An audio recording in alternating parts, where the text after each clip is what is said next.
revient ce matin sur les résultats du premier tour de l'élection présidentielle au coude à coude d'Emmanuel Macron et Marine Le Pen. Des résultats qui inquiètent certaines organisations juives aujourd'hui. Et c'est le cas notamment de l'AJC, l'American Jewish Committee.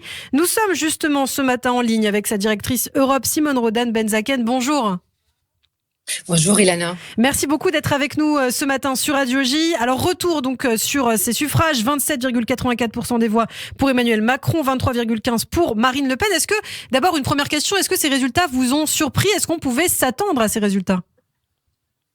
Je ne suis pas vraiment surprise. Je pense effectivement qu'on pouvait s'y attendre quand on regarde depuis plusieurs années ce qui se passe en France, quand on regarde ce qu'il se passe un peu partout dans toutes les démocraties libérales. On voit qu'en réalité, il y a une crise politique profonde, c'est-à-dire une crise démocratique en réalité. Quand on regarde par exemple, il y a 5 ans, les candidats que nous avions à l'époque, c'était des candidats en réalité en rupture ou anti-système. On avait François Fillon contre Nicolas Sarkozy, Alain Juppé, on avait Benoît Hamon du Parti Socialiste. On ne pouvait pas vraiment dire que c'était les candidats où tout le monde s'y attendait. Et enfin, même Emmanuel Macron, qui finalement est venu de nulle part. Donc on voit d'une certaine manière aujourd'hui une poursuite d'une sorte de mouvement, anti-système en réalité. Alors, il n'y a plus de front républicain selon Emmanuel Macron, c'est ce qu'il a déclaré hier. En 2017, il n'y a pas eu de front républicain. Le front républicain c'est en 2002. Le président sortant qui a toutefois répété vouloir rassembler en adoptant une nouvelle méthode. Alors, est-ce que justement peut-être ce front républicain existe toujours ? Est-ce que les Français peuvent faire aujourd'hui encore la différence entre un parti traditionnel, républicain, donc entre guillemets, et un parti d'extrême droite ?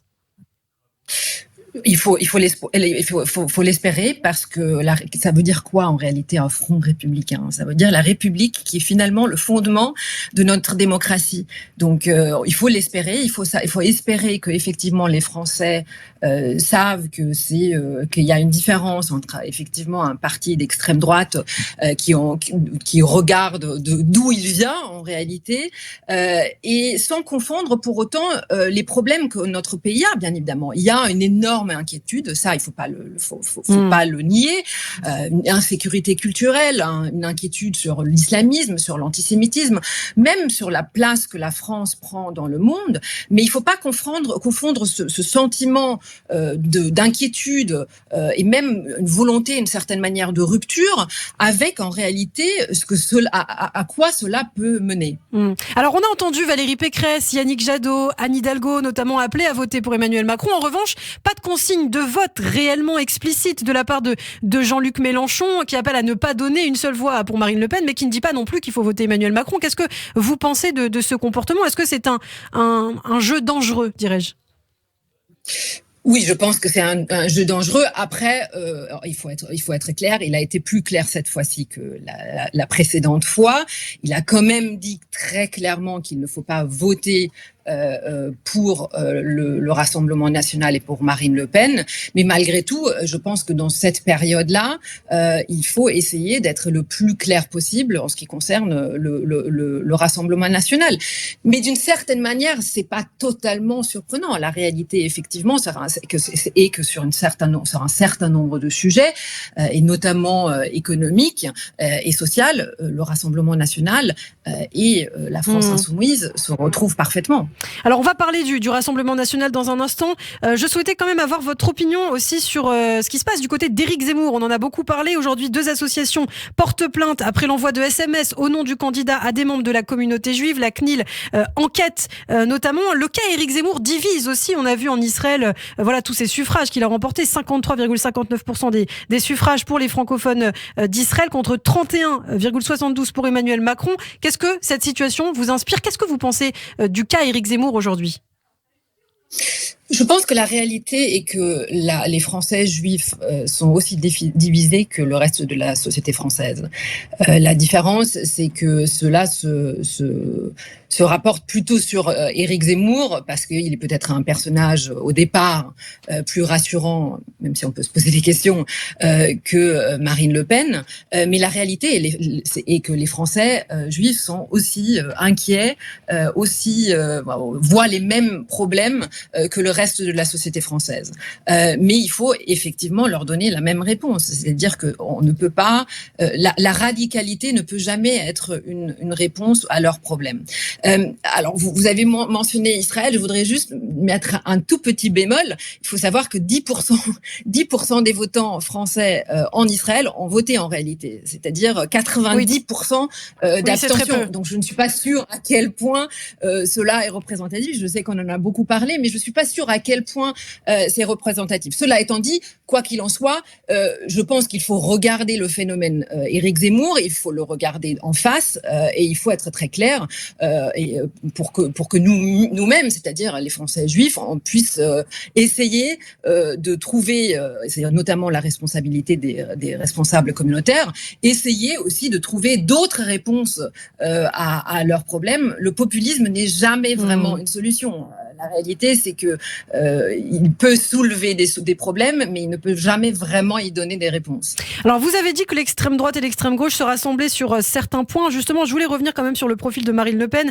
Vous avez dénoncé, notamment sur les réseaux sociaux, vous dénoncez maintenant depuis plusieurs jours, Simone, le rapport qu'entretient Marine Le Pen avec la Russie de Vladimir Poutine. C'est important pour vous de le rappeler, ça ?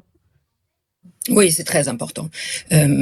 D'ailleurs, en réalité, quand on y pense vraiment, de penser qu'à peu près 50% des Français ont voté pour des candidats qui ont très clairement eu des positions pro-Poutine ces dernières années, c'est en réalité extrêmement inquiétant quand on voit ce qu'il se passe.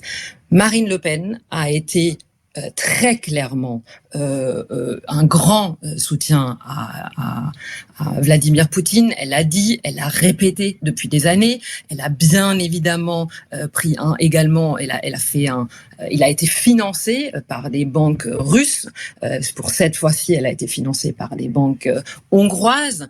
C'est également le cas dans les positions de Jean-Luc Mélenchon et de Éric Zemmour. Et donc effectivement, je pense qu'il y a une très grande inquiétude à avoir quand on voit qu'aujourd'hui Vladimir Poutine massacre une partie du peuple ukrainien, quand on voit qu'il a envahi pour la énième fois un État souverain, on peut pas tout simplement pas accepter cela. Et on a vu la désertion des élus du Rassemblement national lors d'un vote, notamment au Parlement européen, je crois, Parlement européen. Sur les sanctions contre la Russie.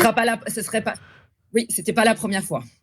Alors, il y a aussi dans son programme des choses qui sont pas très nettes, qui sont un petit peu troubles. Elle parle de volonté de sortie de l'Union européenne et pourtant elle a déclaré récemment qu'elle n'en avait pas l'intention. On comprend pas vraiment ce que dit Marine Le Pen. Oui, la réalité, c'est que la position de Marine Le Pen sur l'Union européenne, elle a toujours été très compliquée et très ambiguë. Vous regardez même les dernières élections, elle a changé plusieurs fois de position. Quand on regarde aujourd'hui son programme électoral, il est très très clair que c'est une sortie de l'Union européenne sans le dire. Quand elle parle notamment du blocage des traités, du rejet du droit européen, de la réduction unilatérale du budget français versé à l'Union européenne, quand elle parle d'une alliance des pays européens versus l'Union européenne, ce n'est pas autre chose qu'une sortie de l'Union européenne. Alors aussi un autre point problématique avec Marine Le Pen, ce sont ses soutiens. Un de ses soutiens, notamment on l'apprenait, Bruno Gollnisch, membre du bureau national, a débattu la veille des élections aux côtés d'Alain Soral et de Dieudonné. Oui, c'est pas la veille, ils ont commenté les résultats, c'est ça, oui. De l'élection présidentielle. Effectivement, Bruno Gollnisch, membre du bureau national du Rassemblement national, qui effectivement a débattu aux côtés d'Alain Soral. C'est pas encore une fois étonnant. Marine Le Pen a eu des relations avec Alain Soral. Ses proches ont eu des relations avec Alain Soral. Et donc, effectivement, notamment quand vous regardez par exemple Frédéric Chatillon. Frédéric Chatillon est un prestateur du Rassemblement national, un ami de Marine Le Pen. Il détient aujourd'hui 50% d'une boîte qui s'appelle e-Politique, qui fait toutes les prestations au Rassemblement national. Frédéric Chatillon est un proche de Alain Soral. Donc ces liens existent toujours, ils ne sont bien évidemment moins apparents que ce fut le cas il y a encore quelques années, mais ils existent toujours. Marine Le Pen a réussi, selon vous, sa dédiabolisation, comme on avait l'habitude de le dire? Oui, je pense que dans une partie du public, cela est bien évidemment le cas. La réalité, je pense qu'elle est toute différente, mais en tout cas, auprès des Français, oui, on ne peut pas le nier. D'ailleurs, on l'a dit, on l'a répété, d'une certaine manière, Éric Zemmour lui a aussi servi à ça, c'est-à-dire que on a entendu pendant des semaines, pendant des mois, des discours extrêmement radicaux côté Éric Zemmour. D'une certaine manière, il a fait paraître Marine Le Pen comme une modérée.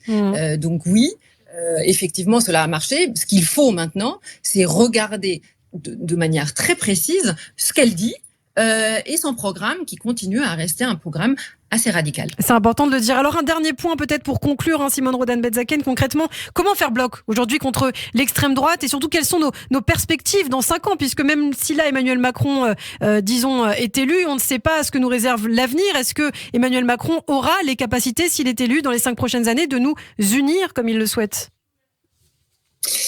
Je pense qu'il faut faire plusieurs choses.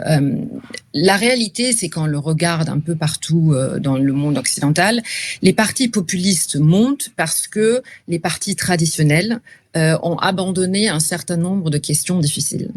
C'est le cas, bien évidemment, de l'immigration, de l'identité, de l'islamisme. Et donc, je pense qu'il est absolument nécessaire pour les partis républicains, pour les partis, on appelle de gouvernement, même si ça ne veut pas dire grand-chose aujourd'hui, de regarder ces problèmes en face, d'en parler un maximum. Parce que si on abandonne ce terrain, on laisse forcément la place aux partis populistes à l'extrême droite et à l'extrême gauche. Il y a une inquiétude aujourd'hui des Français, il y a une inquiétude de manière générale dans toutes les démocraties libérales, et donc effectivement, il faut essayer d'y trouver des réponses. La deuxième chose, c'est que je pense que le système électoral français est problématique, c'est-à-dire que les institutions, en réalité, on devrait avoir une réforme institutionnelle. La Ve République, l'élection du président de la République, en soi, laisse toute la place en réalité au populisme. Donc ça aussi, je pense qu'il faut essayer de trouver une réponse. Eh bien, merci beaucoup en tout cas pour toutes ces précisions. Simone Rodin-Benzaken, directrice de l'American Jewish Committee Europe. Merci beaucoup Simone et à très bientôt. J'ajoute qu'on vous retrouve le vendredi. À très bientôt, Elana. Le vendredi sur Radio J, notamment au micro de Steve Nadir. Merci beaucoup, à très bientôt sur Radio J.